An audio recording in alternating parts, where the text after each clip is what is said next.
Yo, what's up, traders? Range breakers here. Hopefully, I can answer this question for you today.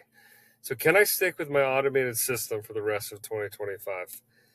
I really wish there was an actual robot you could buy. That would be amazing if you could watch it, buy and sell for you, but that's unfortunately not the case. So, I was able to set up automation using Edgeful. I'm sure you guys have seen the videos, me using that. In this situation, I have made some changes to the automation. I'm still using Edgeful to execute those, but I'm using my own Tradingview Pine script, which measures the orb and an orb break. So I'll just show you real quick today. So this is good news. So we have finally had slippage in my favor. What that means is the entry was better than the actual targets, and the other days, like 3 or 4 in a row, I had slippage and serious slippage. I don't know if this was the first one, but this could have been it, where we had a negative trade that should have been a winner. I don't know if that was the one. It was one of these accounts. So that was a big thing I was trying to fix. I did pass a small My Funded Futures account too. Tradeify, we're on track. So things are looking good. I am also trading my own personal account, which is exciting. Very small 2 MNQs, and it's looking good. So what have I changed? So my current trading strategy, the biggest setup difference I've made is I've moved away from a percent of orb size. So typically, let's just show you, for example. Okay, so this is Edgeful. This is what I've been doing, all the backtest and then automation in. And now I'm kind of moving away from the algo, and I'll explain why. But so today, if I can click the buttons properly, 40, this is a good example, 46 points. So extremely small orb, right? 0.18. So let's say you're taking 10%, 5%, even 20% of 40, even call it 50, right? 10% is only 5 points. 5% is only 2.5. 20% is only 10 points. So using the percent of orb size is a huge variable in terms of your take profit and stop. So I kind of found, at least with the trades on the orb size, that I was having a lot of very small winners that when we had slippage, they turned into much worse losers. So I took the same concept and made a very simplified version that uses a static take profit and stop. And what I mean by that is I have a set amount of points and a stop for each trade that's the same every day. So I think it's really simple on Edgeful to overfit your settings to make the backtest look good. You could choose Monday, Tuesday, Wednesday, Thursday. You can go long, short, orb size, percent, and you can make this look great, but all it does, it just cherry picks and you get less and less trades. I want more trades. So my setup is going to take the maximum amount of trades. Only thing that I'm capping out or making a filter to not take a trade is on orb, the max orb size. So if an orb is absolutely massive, then I'm not taking a trade. So, but most days I'm taking a trade, which is what I want to have happen. I don't want to overfit. So let's go through my list. So I have moved from orb size to a static setup.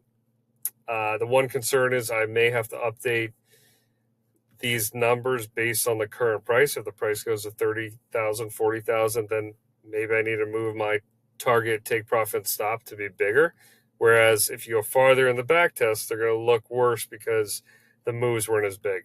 So how am I executing this? So I'm using Edgeful to actually do it. So in their back end, you can see we're connected to it.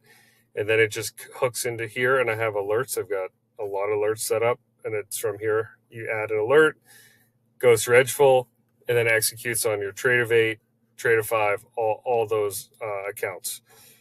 Other option, I was getting really deep in the weeds of finding other solutions like Signal Stack that I thought, well, maybe they'll be faster for better executions, but I think I may be overthinking it. So prop firms, I'm going all in on prop firms, trying to pass every everyone I can with automation. I did pass a take profit trader manually, but now I have my funded futures pass, Tradeify I'm in process, and funny futures are 3 that, at least how I read it, that allow algo. So far I haven't had any issues yet, but who knows. And then the big thing I'm trying to answer, other than can I stick with this automation, is am I overthinking slippage? And today was the first day that I actually had trades that did better than, I don't know if this is a good one to show. I don't even know how to use that one. So slippage today was actually in our favor. So typically every time we've had slippage, meaning the entry is worse and the take profit and stop don't move with your entry.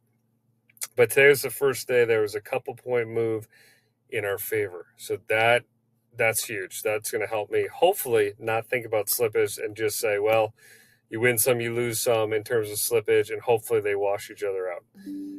Battery's low. Good to know.